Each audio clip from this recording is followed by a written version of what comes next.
Warning, the following podcast contains excessive amounts of dumb jokes, subpar criticism, overly deep reads, and casual use of the fuck word and other fun expletives.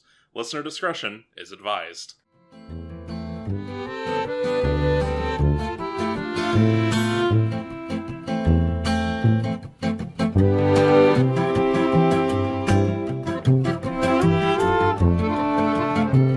What did we watch tonight? We watched Everything is Illuminated, one of my favorite movies, and a movie I picked. This is probably the most serious movie. Actually, no, there's no probably. It's the most serious movie that we've tackled so far. I'm Jake, by the way. And I'm Rachel. I'm Sam. I'm Jackson. And I'm going to pop in here, because normally I do this as a mostly joke, and I do mean this actually seriously this time. If you have not seen this movie, I do recommend you watch it, and then come back. Yeah, this is one that I'm also going to say that for. I'm biased, obviously. This is it's right in my top 10, if not, it's right around my top 10, if not in my top 10, and Yeah, go and watch this fucking movie. And go buy this fucking movie for reasons that we'll get to in a second. Yeah. There really is no way to talk about it without spoiling it. Yeah. Here's the thing. I think you can go into this movie fully spoiled and still very much enjoy it. But you should watch it clean first. Yeah. It's way better coming into it clean. Yeah. So let's... I've got nerd facts. Would you guys like some nerd facts? Yes, please. Yes. All right. So this is Everything is Illuminated.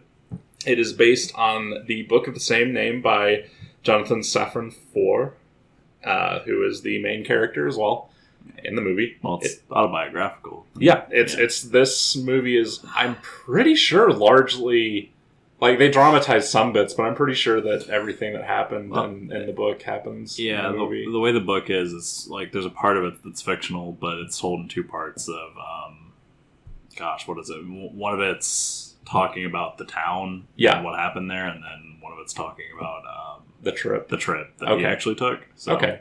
I didn't know that. I haven't read the book. I should read the book. I've heard nothing but good things. It's apparently excellent. But it is starring Elijah Wood, Eugene Hutz, and Boris Leskin. You know Elijah Wood, and maybe if you are very versed in the music world, you might know Eugene, what's his last name? Hutz, I believe. I'm pretty sure it's Hutz. Because it's an umlaut over the U. Yeah, lead singer of Go Bordello, who is excellent. Excellent and very relevant to this movie. Yeah. That was the... Correct me if I'm wrong. So I wasn't wrong when I heard the end song and I went, I'm pretty sure that's the actor we just heard? Yes. That's the entire film? Mm-hmm. Yeah, okay. That's him. The only thing that they changed about him is that he shaved his mustache. Yeah. Which, this is another thing. If you have not seen his mustache... You should go and look. That man has the most glorious mustache that's ever been grown. Wow. Ever. I will show you a picture right now. That's a bold statement. He has a hell of a mustache. It's impressive. Hold on.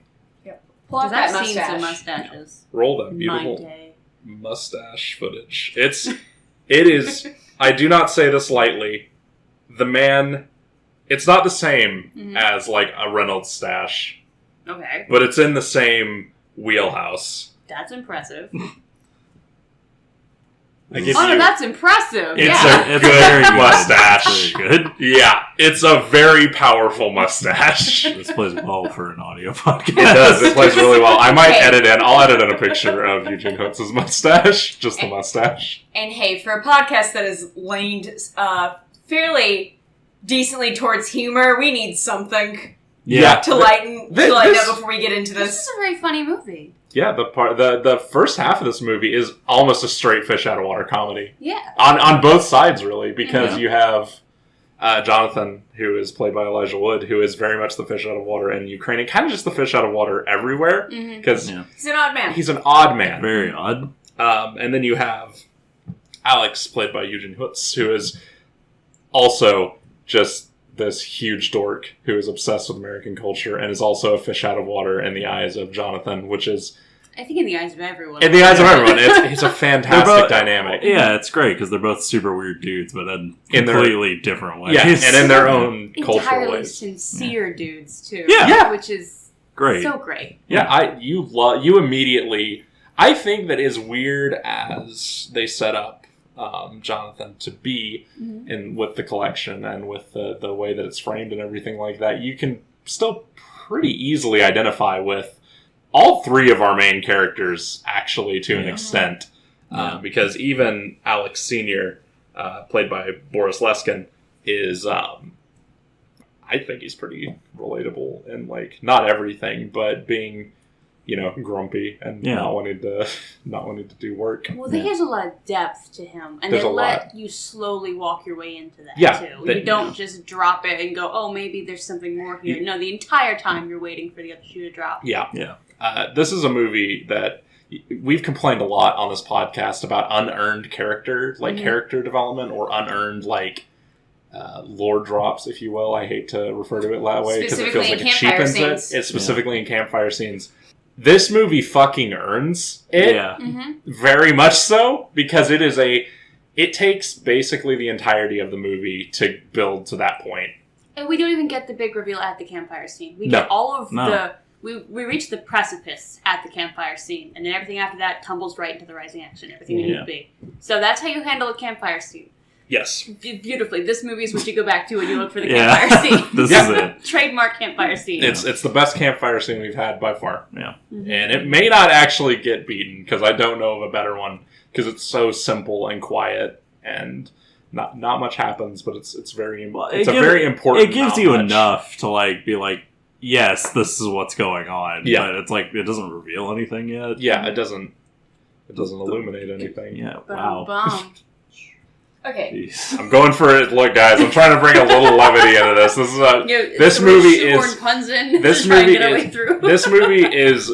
this movie in the first half is very easy to watch, and there's a single point where the tone starts to shift hard, and it's when they meet the drillers.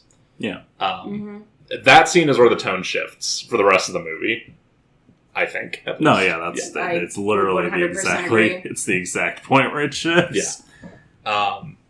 There's another nerd fact that I'd like to do real quick before we get into the point. This is the only movie, and I really hope that I say his name right. This is the only movie that has been directed by Liev Schreiber, who you all might know as Kingpin in Into the Spider-Verse.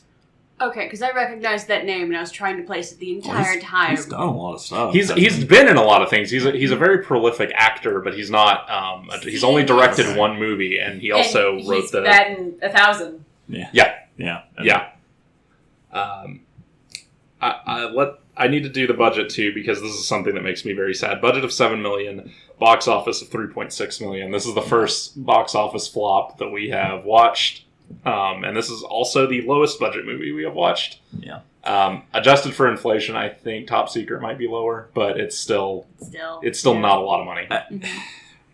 I will say this about the movie: while it's excellent, and while I wish it had gotten its money back, because I think it vastly deserves it. Yeah. This isn't exactly a movie that you need to sit down at a theater and watch, or that you're clamoring to go see. You can watch it anywhere and appreciate it fully. It's not a blockbuster. It's a very quiet movie. It's very intimate. It does not need the wide open space. It's definitely a film that I imagine had a limited release. That might be. I think it did, yeah. Because it's Warner Brothers Limited is who released this. It is probably. So that didn't help. That didn't do it any favors. No, but I'd like to believe though that after so many years, it has probably recouped a bit with home video releases and stuff like that. That's wild. I guess he could do it, but I just realized Return of the King hadn't come out yet. Was it? It was the year after. I don't actually know. Let me look. Return of the King, I think, was 2006. Point being, though, Elijah Wood had been acting in the Lord of the Rings movies, and he was still a huge actor at this point. So it's surprising that he's in this.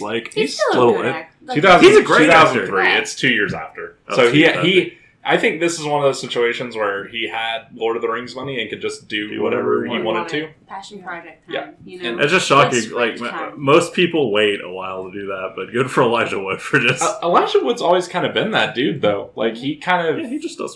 Stuff what he wants. He does what he wants to. He does them very well. Too. Yeah, he does. Elijah Wood's a great actor. His performance in this is excellent. Before we get much farther, do we want to go into kind of what this movie's about? Because I feel like the context is wildly important. Sure, it is pretty important. This isn't like Warcraft. We can't really just skip over the plot because this one's very There's a very concise plot. So Jonathan collects things from his family, and we get a flashback at the very beginning where it shows him taking a pendant from his grandfather that was a cricket encased, or a grasshopper, doesn't really matter, encased in amber.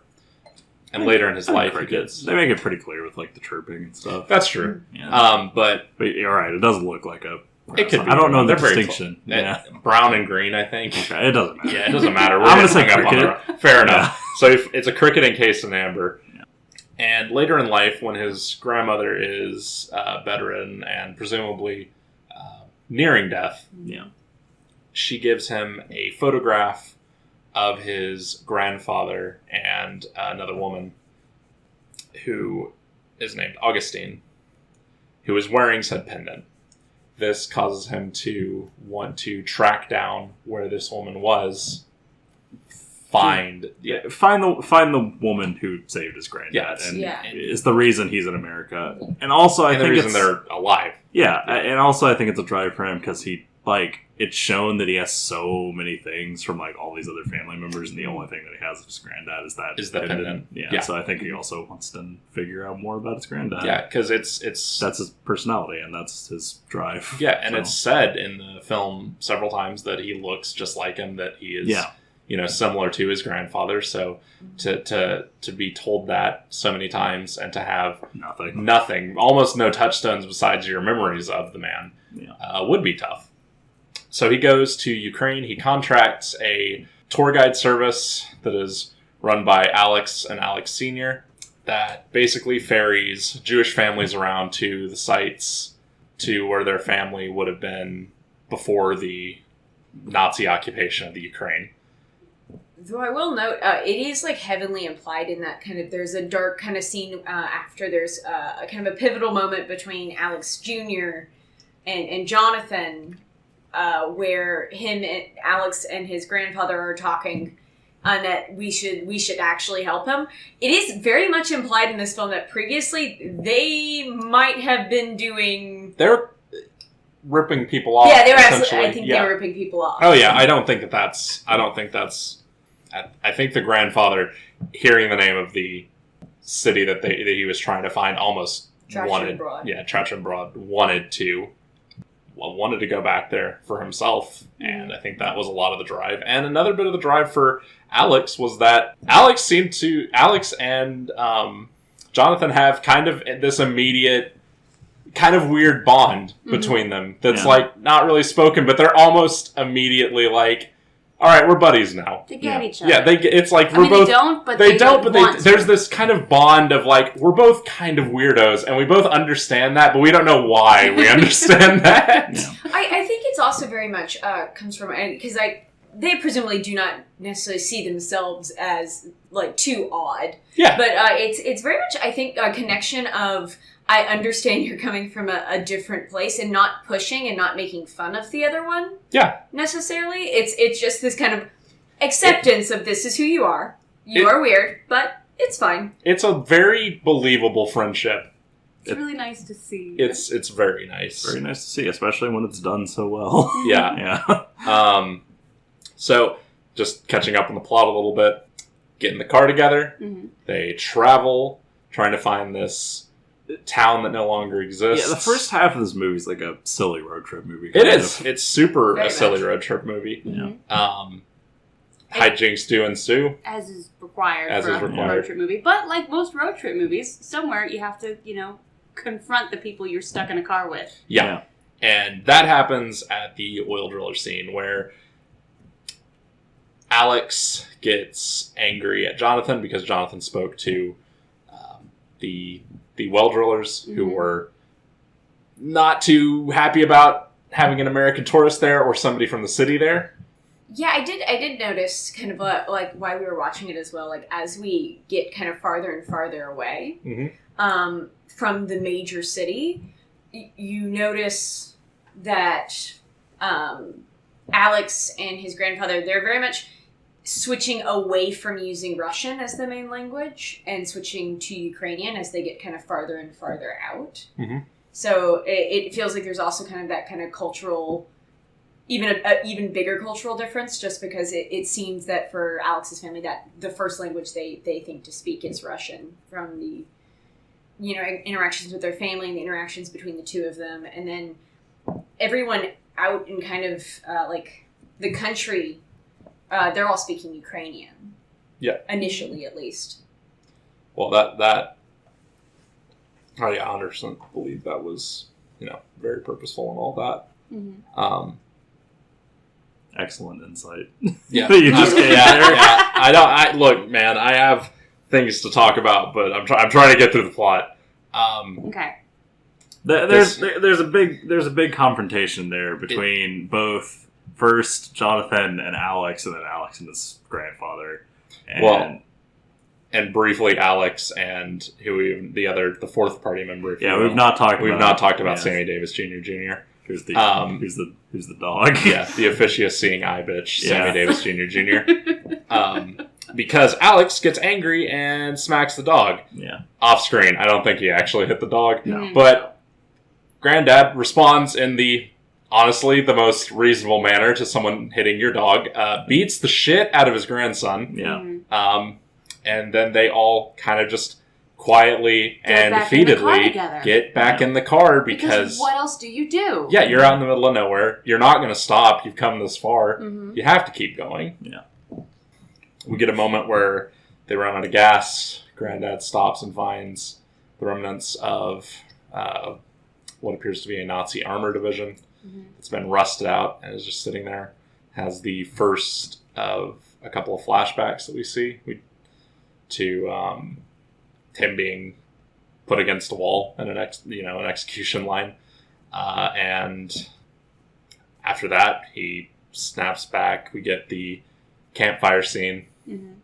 Next morning he has somehow found gas and is sitting staring at Jonathan for who knows how long. Yeah. And they eventually make their way to this house that is surrounded by sunflowers.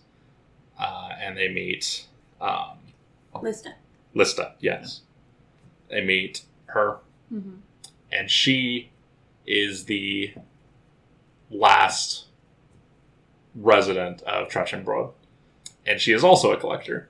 She has been going around and finding all the everything that was left behind from the town after it was destroyed by the Nazis. And we have a moment of her explaining to Jonathan what his grandfather was like, and how in love his grandfather and her sister were. And then we get a moment of her stopping that. She takes out a picture of another person who at this point is slightly obscured, and talks to the grandfather about this man who would go around town checking books out of the library just to think about them, not actually reading them because he could not read. And this is heavily implied to be him when he was younger. I don't think we ever get an actual verbal confirmation of that, but kind of with the flashback. We do at the end, because they call him Baruch. That's and then right. His Hebrew name is put as his middle name. Yeah, that's right. That's right. After that, grandfather talks to her, convinces her to take them to where the actual town once stood, down by the river. They go, they follow her there. We get actually kind of a good lighthearted scene where she refuses to get in the car, and then instead of her ever getting in the car, they just follow her very slowly with Sammy Davis Jr. sitting on the hood of the car. Which is some much needed levity. We get to the river. We find the plaque that commemorates the German massacre of the villagers of Trachenbrod. And Jonathan goes down to the river, scoops some dirt into 2 bags, and takes one for himself, gives the other to grandfather Alex Sr. Mm-hmm. And all Alex Sr. says in response to him is, "Tretch and broad." We get a couple more scenes of Alex and Jonathan interacting. Mm-hmm. Eventually they say their goodbyes, and Jonathan is given a box of his grandfather's things, including Augustine's wedding ring, which would be his step-grandmother, I guess is how that works. I don't know how that would be classified. I think just saying his grandfather's wife. Yeah, his grandfather's first wife, her wedding ring. After that, they get back on the road. The grandfather, at this point, we get a flashback. Mm-hmm. I did miss this. When they were standing in Tretch and Broad, the grandfather has a flashback to himself getting shot at. I don't think he was actually shot, but he definitely... Well, I think what it is that the bullet grazed him, and he just acts like he's gotten shot. Yeah. And he may have actually fainted. I mean, getting grazed by a gun is still, I'd imagine, incredibly painful and terrifying. Enough to knock somebody out. But wakes up in a pile of corpses, looks up and sees the silhouette of the moon disappearing behind the clouds, which is a motif that they have been setting up throughout the whole movie. Yeah. Stares down... I forget her name again. Lista. Augustine's sister. Yeah, it's Augustine's sister. That's what I keep wanting to call her, but I know she has a real name, and I'm trying to do better about that. Stares down Lista, younger Lista. Still collecting. Who's already collecting things. Yeah. Mm-hmm. Takes off his jacket that has the yellow star on it, tosses it into the pile of corpses, and begins to shamble away. After that, they say their goodbyes. They get back in the car. They keep driving, and they stay the night at the same hotel they stayed at the first night that they were out. Mm-hmm. And Alex Sr., seemingly either overcome by grief or any number of things. There's a lot of reads, I think, that you could take from this scene, but... I mean, we can talk about it in a minute. We'll talk about it in a minute, but takes his own life. He is found by Alex, who just is shocked and kind of dumbstruck by the whole thing, which, how would you not be? Yeah. Alex and Jonathan get back in the car and drive back into the city. Alex puts Jonathan onto a train, finally calls Jonathan by his actual name. Yeah, finally calls him Jonathan instead of John Finn. John Finn. Yeah, which is a really, honestly excellent moment. And then we are given the scene where he is going through the airport, sees kind of a reflection of all the people he saw on his trip through the Ukraine. Yeah.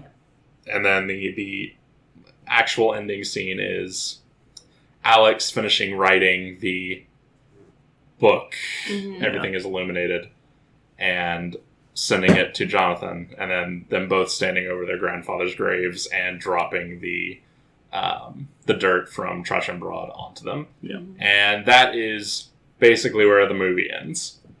So there's the whole plot. That's the movie. That's the whole movie. In a few minutes. In a few minutes. I don't think I forgot anything major. It does put into context what we're going to talk about at the very least. So we've already... There is a lot in this movie as far as everything goes. So, yeah. Let's just do what we normally do. We'll just fire off stuff that we thought we wanted to talk about. Mm-hmm. I'll start with something because this is one of the first scenes in the movie. Okay. The leaf blower is the actual Jonathan Safran IV. Yeah. Oh, I love a good cameo. Yeah. So that's that. Oh. Yep. My favorite thing about that is it's barely even a cameo. It's barely even a cameo. He's just some dude. It's just some dude. You barely even see his face. That's good though. You don't it's good. That's in your face. Yeah, it doesn't take you out of the movie. Well, they do the same thing in what's the Will Smith one? That could be anything. Yeah, that's a very broad term. No, but it's Pursuit of Happiness. He passes the actual dude that Pursuit of Happiness is based on in the final scene of the movie. Yeah. It's not, well... I like it when they do autobiographical things. Yeah. The person there. Yeah. I've seen they do a lot with like directors and like writers and things from like the original concept for whatever the movie is. Yeah. They do it with Captain Marvel with Conic is in there. Oh, I didn't know So that. the few times in a movie that a cameo has happened that I've literally gone, oh, I know her! I know her! Oh my god! It's a fair response. For the first time, I was like, that cameo was for me! Me and me only. Hey, sometimes those are the best ones. Yeah. But that's... Mm-hmm. Yeah, it's a little thing.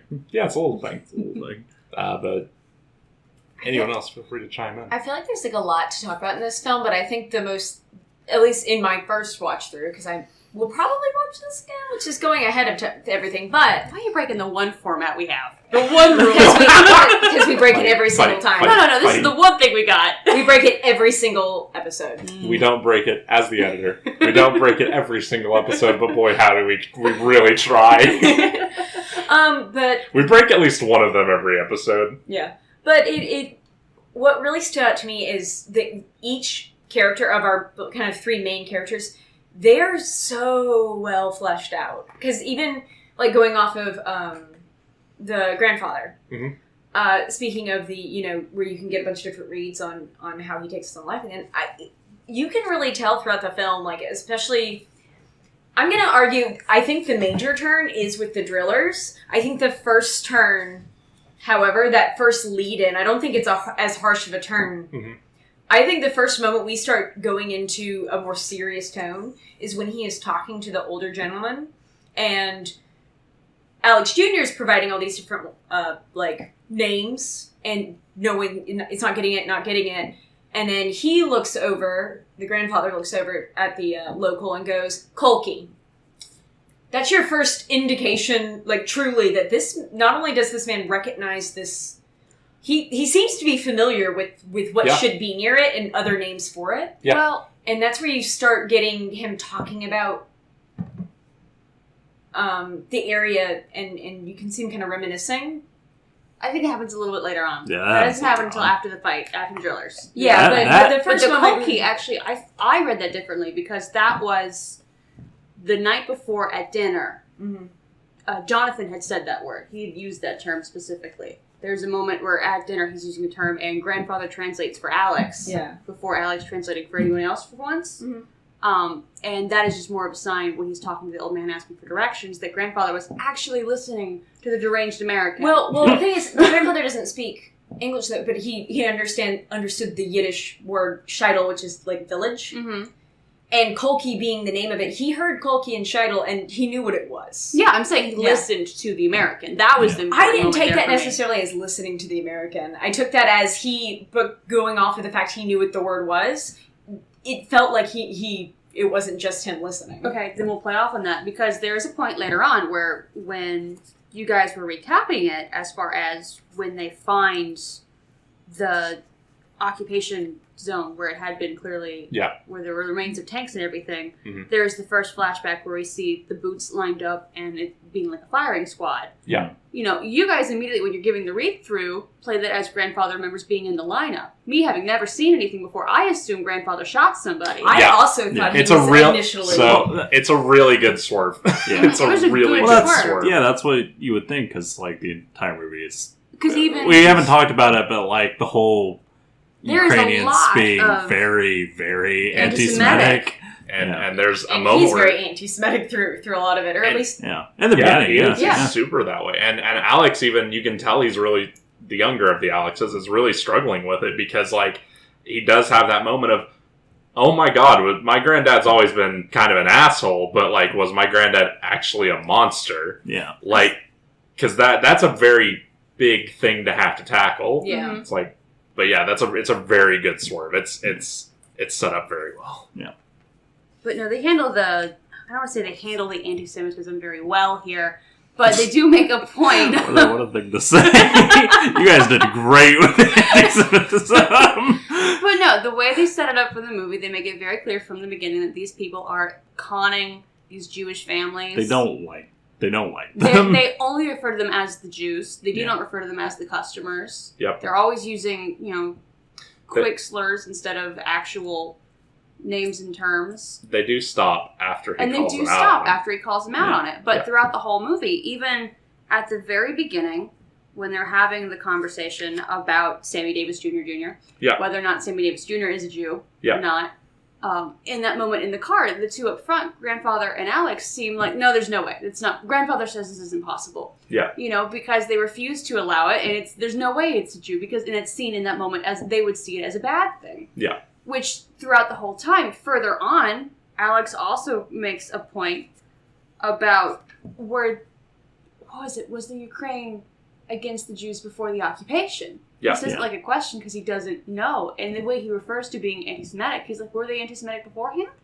Yeah. It's like he thinks they aren't now, even though he's been using the exact same language as his father and his grandfather. Yeah. Who, we don't see Dad a lot. We see Grandfather and we see Alex. We only see Dad for a little bit. Yeah, and Dad they make him really mean. Yeah, Dad's there to punch his son. Yeah, he just shows up to be mean. Yeah, he's an asshole, but he serves his purpose. It's not the point of the movie. No, it's not. Yeah. But still, I thought it was very well handled. Wherein Alex, as much as he is, from the very beginning, first time we meet him, a very genuinely happy individual. Yeah.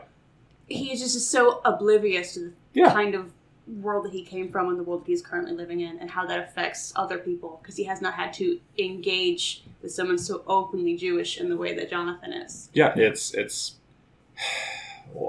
not malicious. Mm-hmm. It's just it's shitty in what he's known. He just doesn't know the language and how to navigate it, because even when he's talking about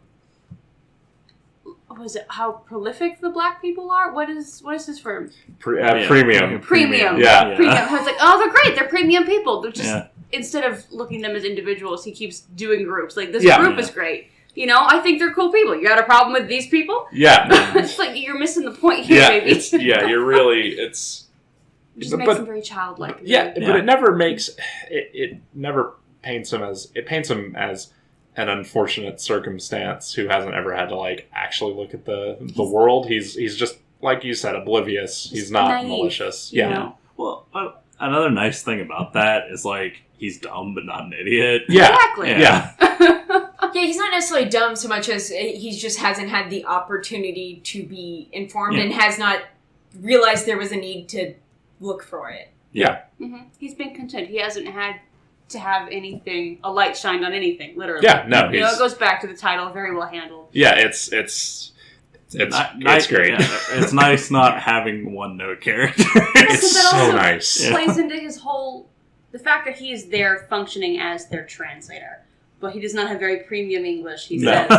He does not have a wonderful grasp on English, though he's very, very proficient, all things considered. Yeah. As the movie progresses, his translations become more accurate and more relevant to what is going on. Yeah. As opposed to just him lying to get things through more quickly, or to be polite. Yeah. And not say whatever it is his grandfather is thinking. Yeah. Somewhere even in the middle there's a portion where he is understanding what's happening, but he's cutting out a lot of the extra bits as far as he's concerned. Well, they do. They even have kind of when he is translating for Augustine's sister, Lista. My bad. I swear I'm not doing that on purpose. Mm-hmm. Where he's translating for Lista, where he starts off cutting things, and throughout that scene, he eventually just starts translating more directly and word for word, and even going back and clarifying. And it's almost that entire arc condensed into one scene, and I think it's a brilliant retread. Which works really well with the fact that in the end he's the one writing the book. It's super good. Mm-hmm. Yeah. I would like to point out, I love the titles of each chapter. They're so sweet. Yeah. They're so good. They're so good. It's an excellent way to transition the movie. Yeah, into wherever you need it to be. It's great. It's and it's like every indie movie in the world has done something like that now, but this is, if not the first, one of the earliest, and if not one of the earliest, then easily the best one that I've seen that's done it. Incredibly clean. Yeah. The handwritten transitions for chapter 1, chapter 2. Yeah. But they're always very clearly written. Mm-hmm. It's not written so quickly you're trying to follow along.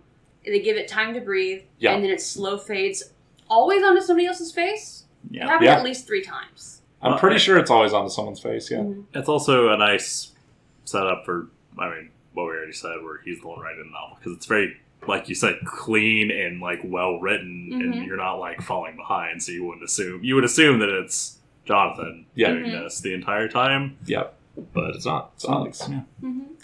Yeah. I'd like to take a moment to talk about performances. We've already done that a little bit, but I feel like since we're talking about that right now, particularly Eugene Hutz, who is not actually an actor by trade, musician by trade, frontman of Go Go Bordello, who is excellent. He does a hell of a good job up on stage. Yeah, I've seen them live, and he is an incredible performer. Yeah.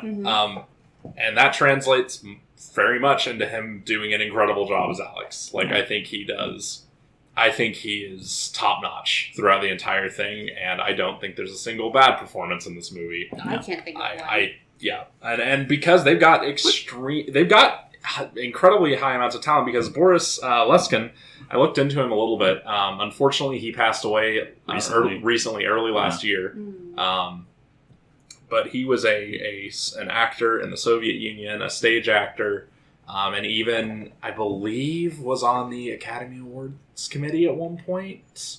So the man was a very proficient actor, even if it was not within like the general scope of America and Hollywood. That doesn't surprise me. Yeah. He had to let us see him breathe and to take his time with it. It was just artful. Yeah, he is very art. I would like to say Elijah Wood and Eugene Hutz doing an incredible job in this movie. He's the best performance by far. All of his moments are incredible. His physical acting is top notch. He is so purposeful in his delivery, and the way that you can just read his emotion on his face without it being overblown and over dramatic, and it's incredible. It's so good. He's such a good listener, and that's such an important thing when acting. And I love it so much watching someone be so very good at the reacting part of acting while sitting quietly eating potatoes. You know, that's so hard to do and so wonderful.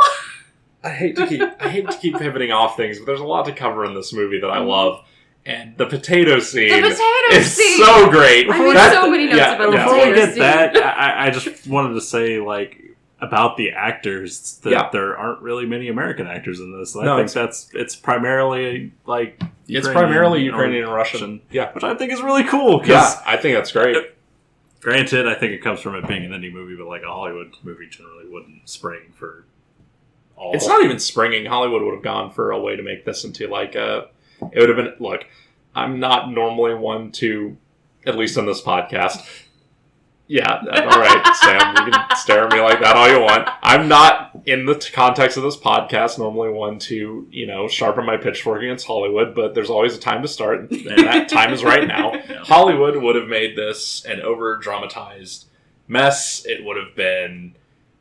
They would have found a way to have it all in English. Yeah, and it would have been... Or bad Russian and Ukrainian. Yeah. Which would have been horrible. That is, and a lot of this movie is not in English. Like, I would say a majority of the dialogue is, in Ukrainian and Russian. Yeah. Which is good. That's not a bad thing. Be. Yeah, it should be. Anyway, sorry, potato scene. No, potato scene. That's what we were talking about. This is one of my favorite scenes in the movie. It's real fucking funny. Yeah.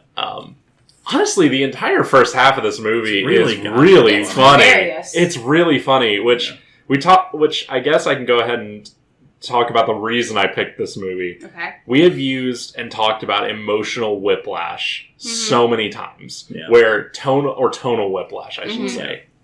And it's almost always a bad thing.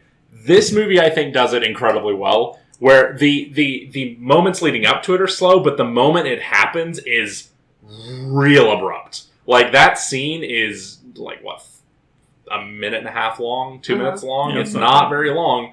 And you very much go from comedy, funny, buddy road trip movie to, oh my god, physical violence, animal abuse, and granddad has beaten his grandson. Yeah, it's like, well, what happened to our wacky road trip movie? Where did our wacky road trip movie go? I missed our wacky road trip movie. They were just chased a kid who was being a shit. Who stole gum from them and let the air out of their tires. He handed them the gum. That was a friend. All right, you're right. He shook them down for gum.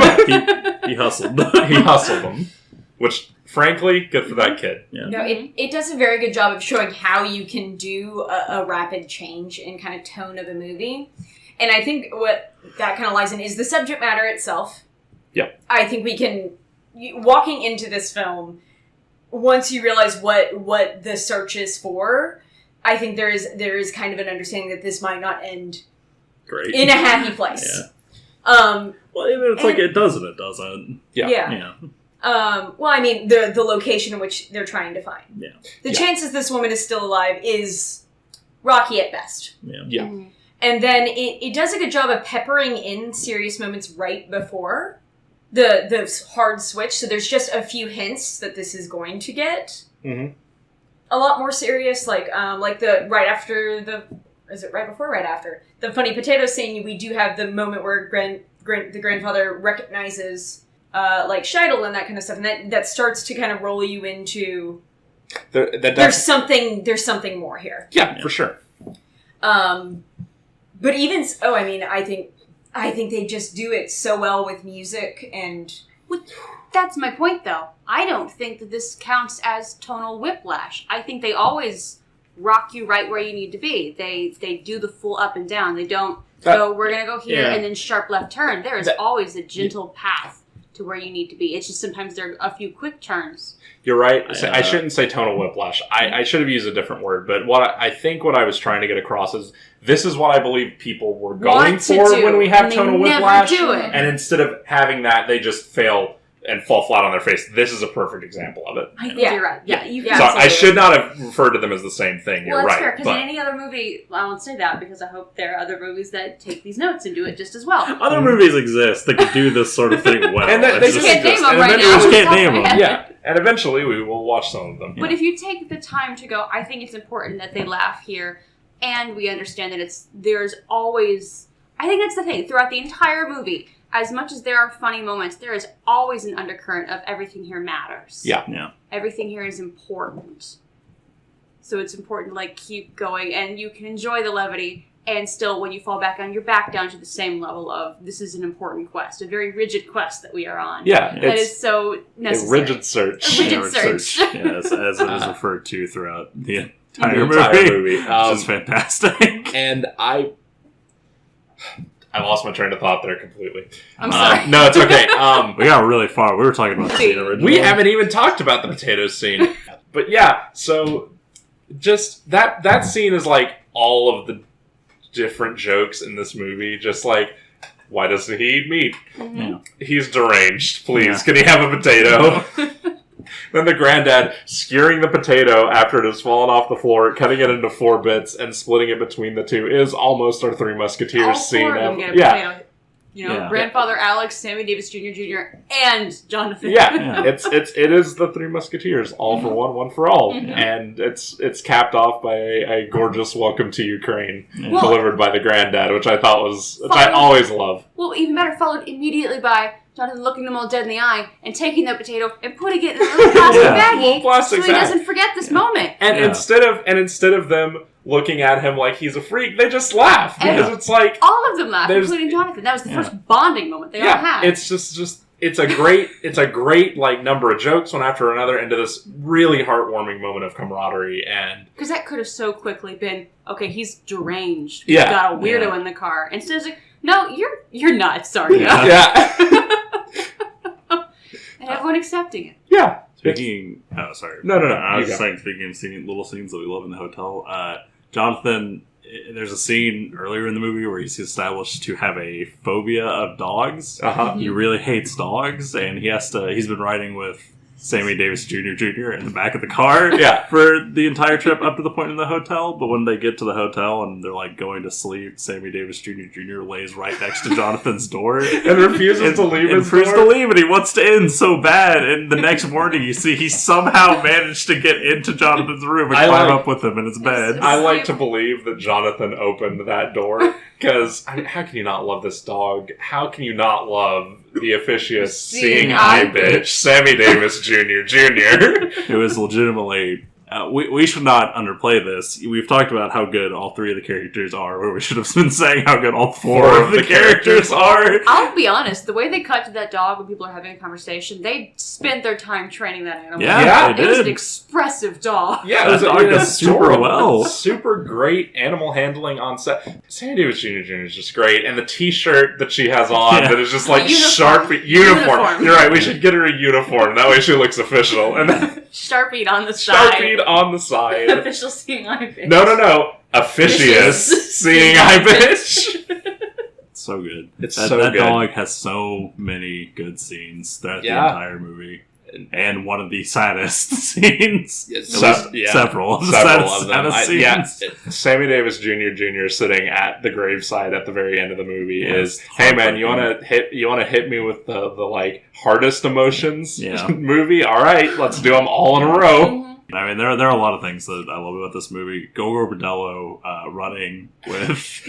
I shouldn't even say, because it is literally just Gogo Bordello running at the side of the train. Running on the side of the train with the Jonathan sign. Yeah, the welcome band. They even play the Star Spangled Banner. Yeah. It's great. It's.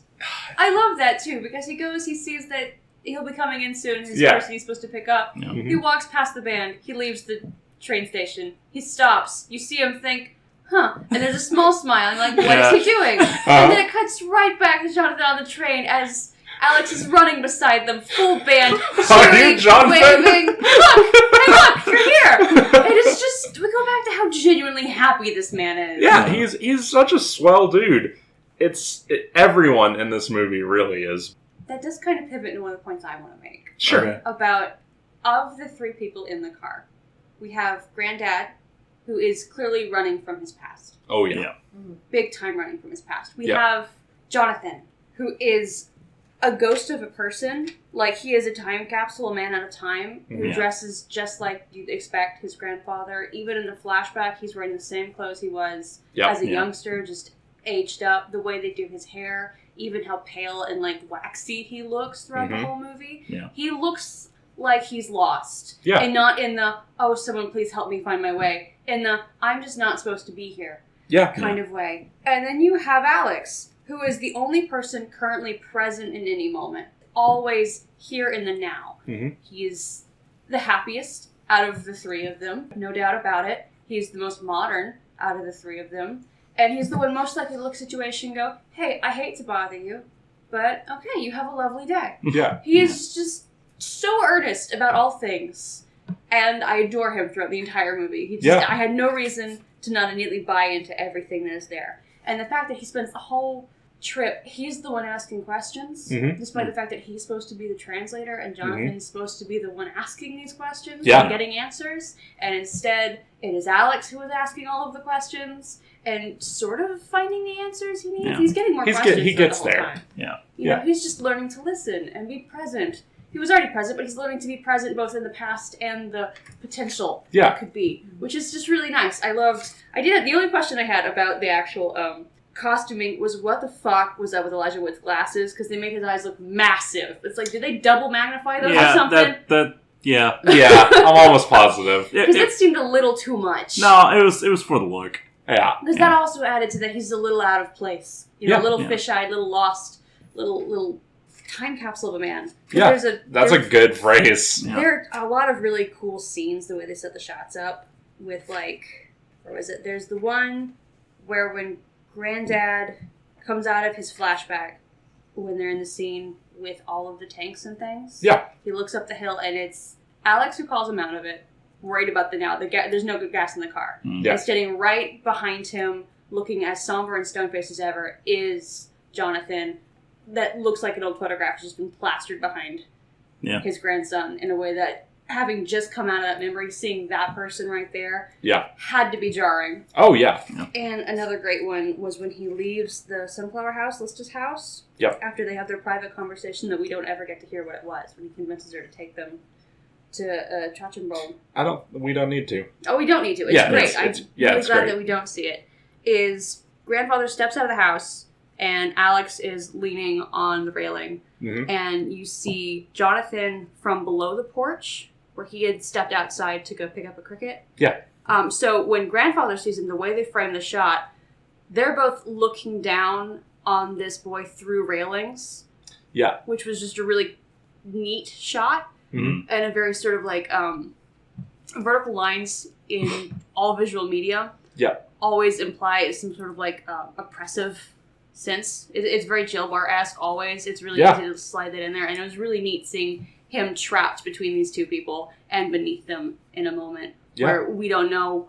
At that moment, you don't know that grandfather has had any connection to this town outside of something possibly horrific and violent. Yeah. And it was horrific and violent, but not in the way that you all are led to believe the entire way through, which was just a really neat moment as far as like framing. So it wasn't so much that the fact that he was Jewish was the problem, it's the fact that he related to him and was also feeling enclosed in by this memory. Which is this boy to him. Because he couldn't run from it anymore. It was literally there, confronting him every day when he woke up. Looking up at him from the ground. And this field of sunflowers in the background. Yeah. That was a lot of thoughts. I have a lot of thoughts. No, that was great. Can we talk about Lista's house for a second? Yeah, I really want to. Yeah, well, if you've ever seen a copy of this movie, like a DVD, you will see that it is Elijah Wood's face and a lot of sunflowers. Yep. And that makes sense why they use that as the main imagery, because man, is that shot of like, I mean, the house, the house down the runway of like, it is a house sitting smack dab in the middle of like a massive field of sunflowers. There's like small walkway cut through the path leading up to it, with a bunch of white sheets blowing out to dry. Which man, oh man, is it a pretty? It's the most gorgeous shot in the film. Yeah, and that is not an easy thing to say because this movie is beautiful, impeccably shot. Yeah, it is beautiful cinematography, start to finish. Whether you're just getting shots of Odessa or the countryside or the farmland, the carnival that they run up against, it's all incredibly well. The cinematography, if the story was not so amazing, it would be my favorite thing, but it's a happy second place in my book for this movie. Yeah, there are a lot of good things about it. There are a lot of good things. We haven't even talked about the music, which is fucking stellar. Yeah, the soundtrack's absolutely amazing. It's mostly this is mostly done by let me make sure I've got the names right. You guys keep going. I should have written this down.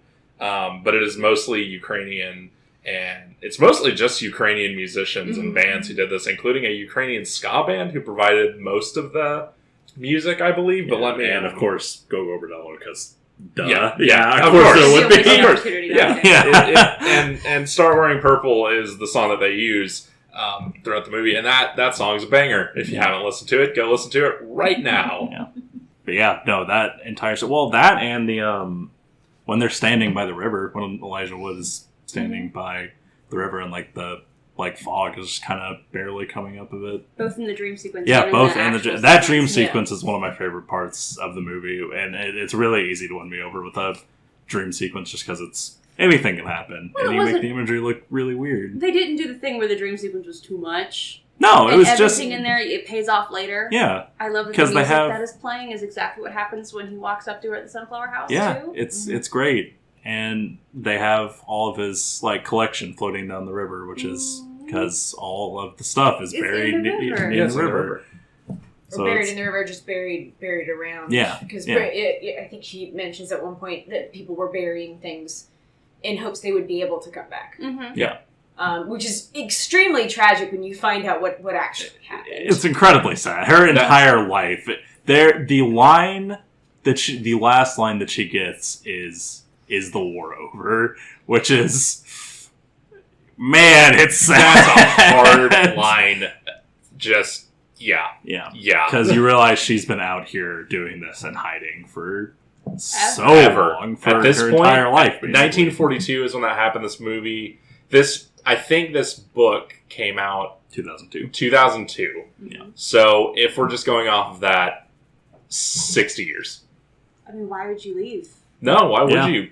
God, no. If this is what happened in your village. Well, and her whole thing is she is there to keep things safe. She is. Oh my God, what's the city? It just left me. It's Trochenbold. She is. She says that at one point. Mm-hmm. Yeah, she's the last remaining kind of resident. Which, yeah. Oh man, I kept thinking I had gotten myself together and was not going to cry more, and this movie just does so many really, really excellent moments and then callbacks to those moments, but like, oh gosh, probably the scene that first had me just in like tears is watching, like, because we get the background and stuff, and then that cut scene where you see Alex Senior, the grandfather, in the flashback where he like gets up after being shot and managing to survive that, and takes off his coat, looks it down, and just throws it to the ground. Yeah. Mm-hmm.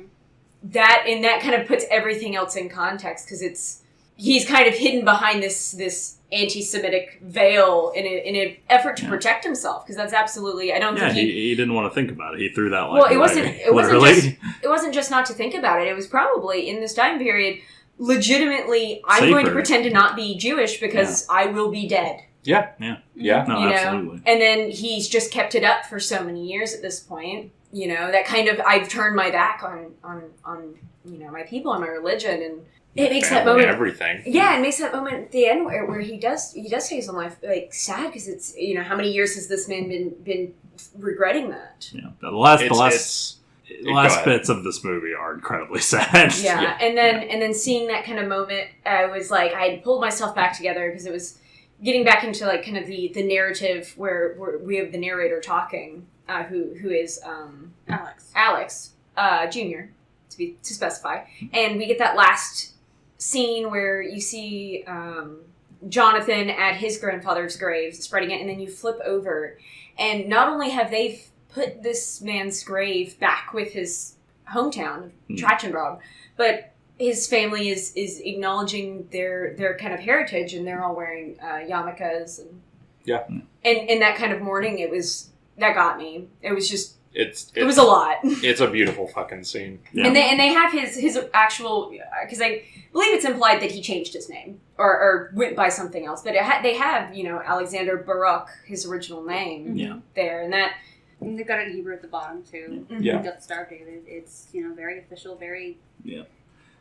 There are a lot of scenes that got me the first time. I know I managed not to. I did not cry. I got very choked up during multiple scenes. Yeah, but oh gosh, it's like one of the first scenes, like when he's having the flashback at the site. Yeah, and he comes out of it, and Jonathan hands him the dirt. Yeah. So that scene. Yeah. The scene where Jonathan gives Alex his grandfather's Star of David. That scene nearly got me. Yeah. And Sammy Davis Jr. sitting at the grave looking at Alex. That was one that got me the first time around. It did not get me this time. But those three scenes, they get me bad. Yeah. I did not cry, but man, I got really choked up. The first time I did. But the first time I did hard. Yeah. Yeah, they're extremely poignant moments, because it's very much kind of giving back this man everything that he had torn away from him, and then his family at the end, and also getting Alex gets the Star of David and them at the graveside. It's like they're getting to reclaim something that was torn from them. Yeah, well, he also threw it away. Like I think we can't ignore the fact that he consciously threw some of that away. He put that off of himself. Yeah, it wasn't just taken from him. Well, part of it, he didn't want, because if this is what was going to happen, he didn't want anything to do with it. Like, he didn't want to be that anymore. He wanted to be safe and to start a family. And he wanted his family to be safe. Yeah. And I understand, like, I get he did throw it away, but I don't think you can discount it was under duress. I'm not saying that. Duress. But I do think that also plays into the story she tells about all of the men in the village being told to spit on the Torah. Yeah. I think that is still a choice that was made because they all were trying to protect themselves the way they knew how, and her father didn't. And because her father didn't, Augustina is dead. Yeah. That was the reoccurring theme, is you have to decide what you're willing to sacrifice and what consequences you can or can't live without. And there's no correct answer for that question.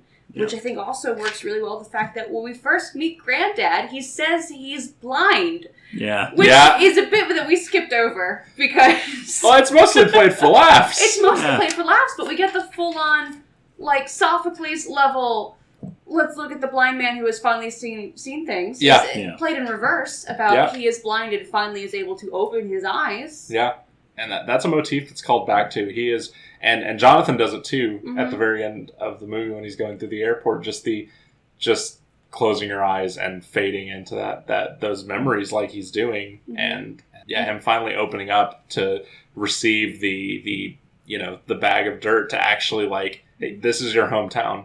This is who you are. You don't have to do this anymore. You don't have to hide from the past. You don't have to like keep looking for a fake future or anything. You have to be present, and it's okay. It's really well done. Really nice. Yeah, I think it does a good job of kind of that, but I think by putting it, the narrator as Alexander Jr., where it starts off on that hard, like, I don't get it, because the past is the past. I think it does a good job of melding the two, where it's like you should be in the present, but your present is so much informed by your past. Yeah. And I think inside out.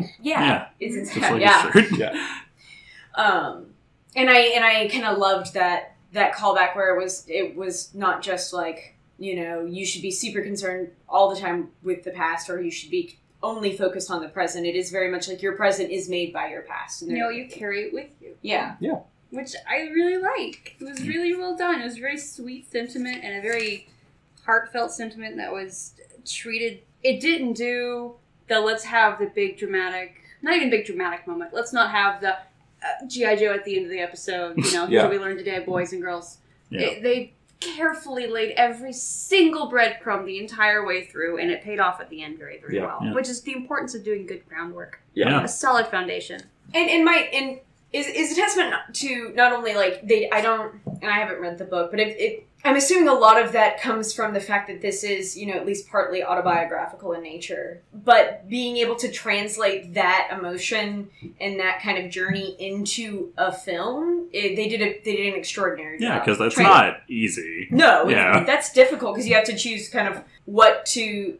There's a really easy way to toe over that line and make it too dramatic, and therefore losing some of that impact that those quiet moments have. Well, I think part of what makes it not seem too dramatic is how sincere it is the entire way through. If you're building up to, we just want a big emotional moment, it's never going to feel like you earned it. And I'm not going to care. I'm not going to give a shit if we finally get to the end. Like, okay, and here's the moment where I'm supposed to feel something. Here's the cry moment. If you were earnest the entire way through, I have already felt something, and I will continue to feel something. And it's going to make it all that more important to me when we finally get to the point you were wanting me to see. Yeah, and that's the thing, is like this movie never tells you what to feel. It's just telling the story. Like, it's just, this is what's going on, this is what happened. It never tries to force you to feel anything ever, but it does a very good job of making you feel, and because of that, it makes you feel, like you said, it does make you feel basically everything that they want you to feel, that they set out to make you feel. It makes you feel for each of the characters in each different way. I believe the term we're looking for earlier, and it's not a bad thing, but emotional roller coaster. Yeah.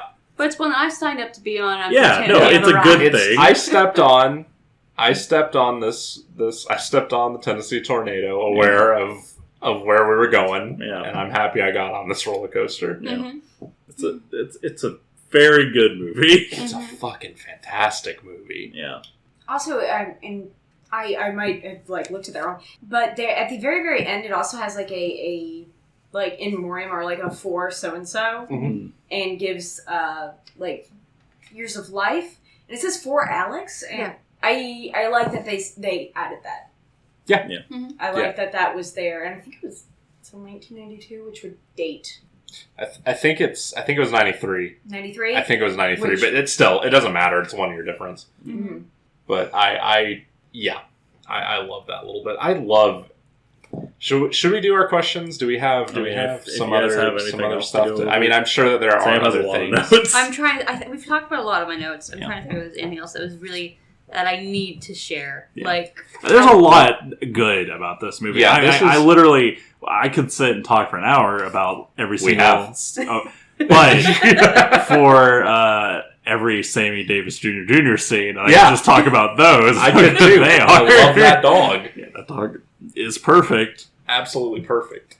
Okay, I've got a dumb joke. We haven't explained the title, and then I have a comment just about Alex finding his granddad. But I don't know that we need to go into all three of those things. We can talk about it. Yeah, we can hit each. Okay. I mean, as long as we're beneath iRobot length, we're golden, and we're still way beneath that. So iRobot is the mistake we all cannot have go. That's the gold standard. Yeah, someone call it that, not me. No, we all talked about the fact that Alex's granddad ended his life, killed himself at the hotel. Yep. The way that he is found is handled so carefully. Yeah.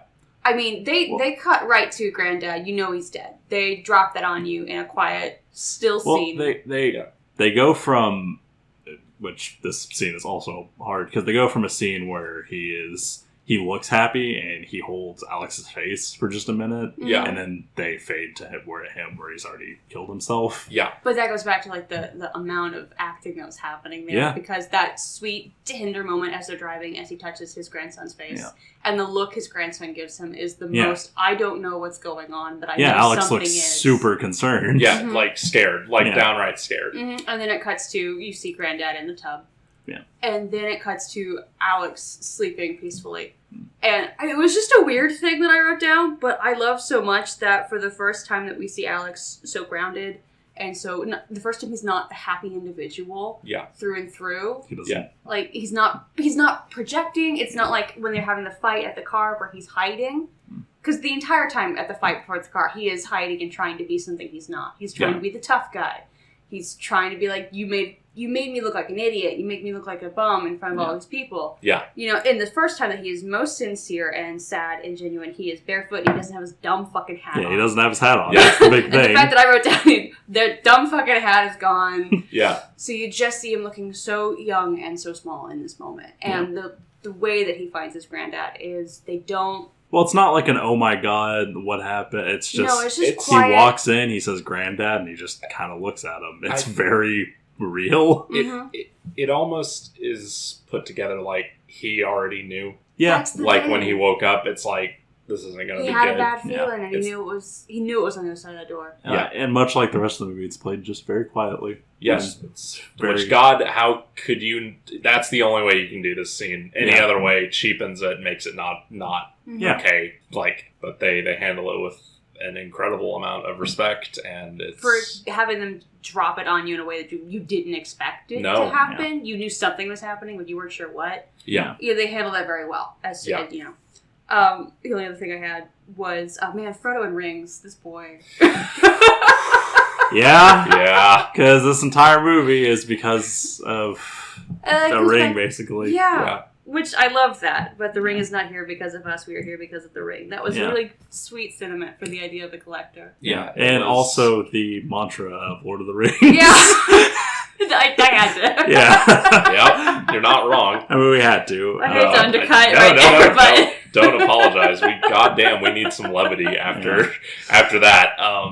I really like that we did that whole journey, which it is a whole journey. Just because he didn't know what he was looking for, but he knew he had to find it. Yeah.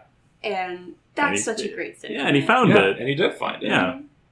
It just wraps up so tightly, and it is sad, but it's never look at how sad you should be. Yeah, it's not it's sad, and it's not like a misery porn. Yeah, thing. It doesn't bottom out. It doesn't punch you. Because even at the end, at the funeral, right after Sammy Davis Jr. has her moment of being sad, she runs off, and Alex and his brother chase after her and try to catch her so that they can get her back in the car. And it's like, even in this incredibly sad moment, there's still this nice air of, things are going to be all right. Things aren't over, which they never are, because they did this whole journey. They meet a whole bunch of new people, and I don't think ever in this movie does anyone say the words goodbye. No, I don't think so. Wow, they don't. No one says goodbye. Because the last words that Alex says to Jonathan is Jonathan. Yeah. No one says goodbye to anyone who's died. Yeah. Ever. Not even to Lisa. Yeah. Well, another scene that's nice at the very end of the movie is, in contrast to the very beginning, is whenever he pours the dirt on his granddad's grave, he's finally smiling about going to see his granddad. Yeah. He's smiling and he's giving things up. You know? He's no longer collecting. Yeah, he empties the bag completely. Yeah. He doesn't even keep it. Yeah. So he doesn't need it. He has stuff. The past is with him. Always. As it is said. Yeah. We should we know, but we should go ahead and do our questions. Officially get to our questions. So we'll start Mr. with first chair. Yeah. Jack, is it a technically good movie? 1,000% yes. The music's great. The cinematography is great. The story is fantastic, and the acting is incredible. So, Rotten Tomatoes and Metacritic be damned. This is a good movie. Mm-hmm. No, Jack's right. They can fight me. It's a genuinely well put together movie. The acting is top notch. Like, I care immediately about everybody. Mm-hmm. And I want everyone to walk away happy, and I know they can't, but I'm content with every decision that was made the entire way through. They cycle so well. There's so many things that everything pays off in the end. All the rule of three happens plenty of times. It's so proficient, and I don't want that to sound like undercut, but it is so... You can tell these people are truly competent at their task. We said earlier, like, it being proficient and what it's doing is really good in this movie. It's a premium movie. Yeah, it's a premium movie. That's the best way to describe it. Is this movie is very premium. Rachel? I mean, retweet. There's nothing else I can say that hasn't been said. It's technically beautiful. Yeah. I said at the beginning, this is... if not in my top 10 movies of all time, then very close. It's in my top 10. And this rewatch did not stop that. If anything, it just confirmed even harder that this movie, in my opinion, is a masterpiece. It accomplishes everything it sets out to do. The critics who I've read be harsh to this movie, I do not agree with at all. I will not. What could they possibly have to say bad? Some of them don't like how much they cut from the novel to be in the movie. Okay, so they just didn't get everything they wanted? I guess. I don't know. There's a lot of different things, but I don't agree with them, and I'd rather not give them the time. I'd rather not give their opinions air on my podcast because they're not worth it to me. That's fair. If you have problems, you can say it to me. Yeah. Please, feel free to find me in the pit if you have an issue with this movie. But no, this is a masterpiece. It's a perfect film in my eyes. Would you watch it again? 3, 2, 1. Yes! Okay. Yeah, this is time 2 for me.